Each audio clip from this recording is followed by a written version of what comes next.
যুদ্ধ থামানোর আলোচনা এখন কূটনৈতিক টেবিলে গড়াচ্ছে।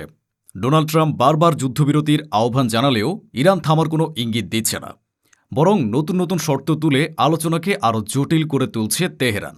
সাম্প্রতিক সপ্তাহগুলোতে যুক্তরাষ্ট্র ও ইসরায়েলের ধারাবাহিক হামলায় ইরানের সামরিক কাঠামোর উচ্চ পর্যায়ের বেশ কয়েকজন কর্মকর্তা নিহত হয়েছেন।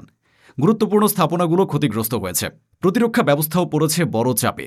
তবুও প্রশ্ন একটাই, কেন পিছু হটছে না ইরান? এর পেছনে রয়েছে সুপরিকল্পিত কৌশল।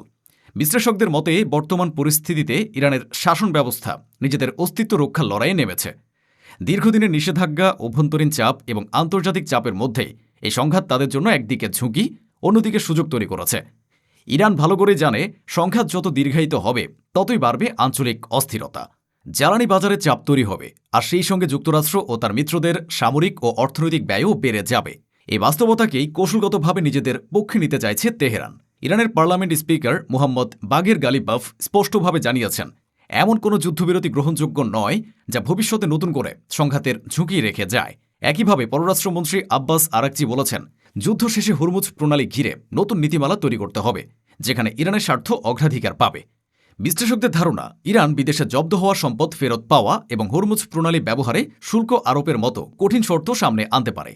অন্যদিকে পিট হেগসেথ ও ডোনাল্ড ট্রাম্প দাবি করেছেন, যুদ্ধে ইরান ক্রমেই দুর্বল হয়ে পড়ছে, কিন্তু সেই দাবির অল্প সময়ের মধ্যেই ইসরায়েলের উপর নতুন করে হামলা চালিয়ে ইরান দেখিয়ে দিচ্ছে তাদের অবস্থান এখনও অনড়।